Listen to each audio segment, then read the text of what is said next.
नमस्कार दोस्तों, मैं हूं प्रमोद कारपेंटर और आप देख रहे हैं आगर टुडे। दोस्तों, हिंदुस्तान नया इतिहास गढ़ने जा रहा है।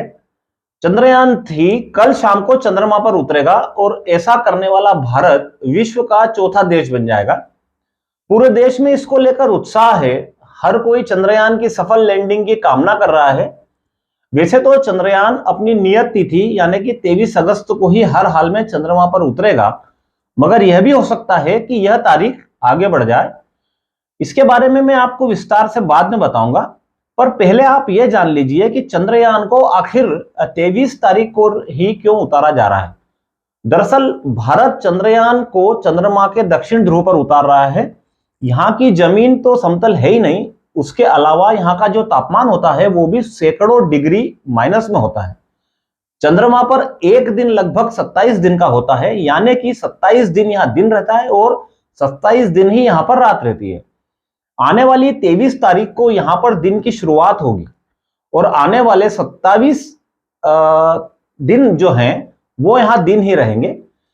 चंद्रयान के चारों तरफ सोलर पैनल लगाए गए हैं जो सूरज की रोशनी से ऊर्जा लेकर अपना वहां पर काम करेंगे। साथ ही साथ चंद्रयान को दिन होने की वजह से काम करने में आसानी रहेगी और यही कारण है कि इसरो ने चंद्रयान को पृथ्वी से भेजने से लेकर उतरने तक की तारीख और स्थिति को तय किया है।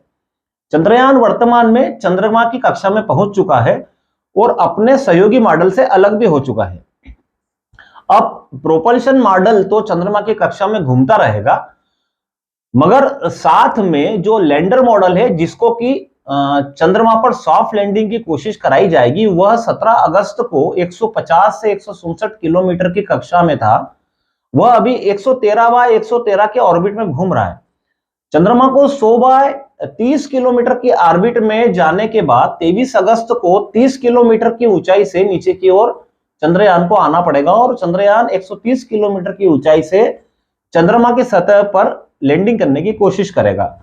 23 अगस्त को लैंडिंग के समय से 2 घंटे पहले जो कमांड कर लोड की गई है चंद्रयान में, उसके बाद जो लैंडर मॉडल, हेल्थ चेकिंग और चंद्रमा की जो स्थिति है उन सब को ध्यान में रखते हुए लगभग 2 घंटे पहले इसरो यह निर्णय लेगा कि उस दिन चंद्रमा पर चंद्रयान का उतरना ठीक रहेगा या नहीं। वैसे तो चंद्रयान के उतरने में कोई दिक्कत आने वाली नहीं है।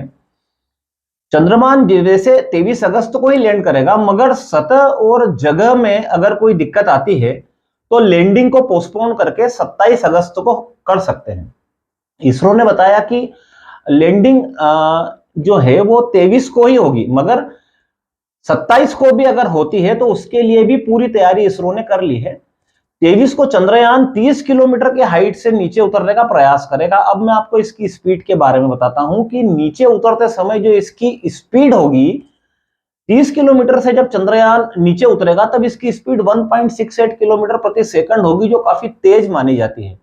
जैसे कि हम जानते हैं कि चंद्रमा का अपना गुरुत्वाकर्षण है और चंद्रयान को वो नीचे की ओर खींचेगा। ऐसी स्थिति में इसरो ने इसमें थ्रस्टर इंजन जो मेट्रोफायर करेगा उसको लगाए हैं और चंद्रयान को वह धीरे धीरे नीचे उतारेगा। इसरो के अनुसार ऐसा करने पर चंद्रयान की सतह से चंद्रमा पर जब चंद्रयान उतरेगा तो उसकी गति 0 हो जाएगी। जब चंद्र की सतह पर पहुंचेगा तो लगभग 0 की स्पीड चंद्रयान की हो जाएगी। इस प्रक्रिया के लिए चंद्रयान में 4 इंजन लगाए गए हैं। पहले 30 किलोमीटर से चंद्रयान 7.5 किलोमीटर और फिर 6.8 किलोमीटर पर आएगा। जब यहां तक चंद्रयान आ जाएगा तो 4 इंजन में से 2 इंजन को बंद कर दिया जाएगा और 2 इंजन चालू रहेंगे। उसी के माध्यम से चंद्रयान चंद्रमा पर उतरेगा।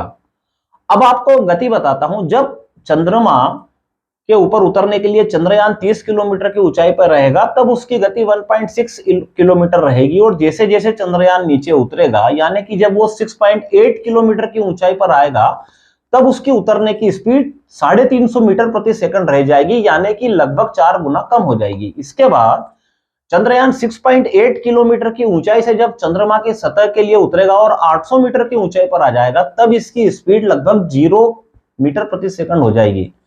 चंद्रयान यहां तक का सफर करने के लिए 150 मीटर तक उतरेगा, यानी कि 350 से 150 मीटर पर उतरेगा। इसरो की भाषा में इसे वर्टिकल डिस्टेंस बोला जाता है। यहां तक आने के बाद इसरो ने चंद्रमा में जो सेंसर कैमरा लगाए हैं और उससे जो इनपुट लिया जाएगा, साथ ही चंद्रयान में सुरक्षा की दृष्टि से जो डेटा अपलोड किया गया है, उसको कंपेयर करके चंद्रयान स्वयं यह तय करेगा कि उतरने के लिए स्थान सही है या नहीं। अगर चंद्रयान को लगता है कि यह जगह ठीक नहीं है तो वह आसपास दाएं बाएं जाएगा और 60 मीटर तक मूव करेगा और वहां किसी अन्य जगह को खोजेगा। इसरो ने इसके लिए चंद्रयान में ऑटोमेटिक मोड भी फिक्स किया हुआ है, जिससे चंद्रयान सही जगह की खोज करके लैंडिंग करेगा। आप यह बेहतर जानते हैं कि भारत का चंद्रयान 3 चंद्रमा के साउथ पोल पर उतर रहा है। यहाँ की जो जमीन है वो काफी उबड़ खाबड़ है। अन्य दूसरे देशों ने जो चांद पर लैंडिंग की वह दूसरे पोल पर की थी, जहां की जमीन साफ सुथरी थी, जहां उतरना बहुत आसान था, मगर भारत का चंद्रयान साउथ पोल पर उतरेगा। हालांकि इसरो ने इसकी तैयारी पूरी तरह से कर ली है। इसरो ने इसके लिए 2x4 किलोमीटर के एक सॉफ्ट एरिया को भी चयनित किया हुआ है, जिसे हम लैंडिंग साइट कह सकते हैं। इस तरह से इसरो ने हजारों तस्वीरें ले रखी है। जहां चंद्रयान पहली बार उतरेगा, यानी कि 23 तारीख को, अगर वहां कोई दिक्कत आती है तो वह आसपास मूव करेगा, अच्छी जमीन देखेगा और लैंड कर जाएगा। तो कह सकते हैं कि चंद्रयान खुद अपने लिए सुरक्षित जमीन ढूंढ लेगा। हालांकि चंद्रयान के लैंडिंग की पूरी तैयारी हो गई है और 23 तारीख को शाम को ही चंद्रयान उतरेगा, मगर कोई ऐसी स्थिति बनी कि यान की नियत तिथि पर नहीं उतर पा रहा है, या फिर कहें कि 27 तारीख को फिर चंद्रमा पर इसे उतारना पड़ेगा।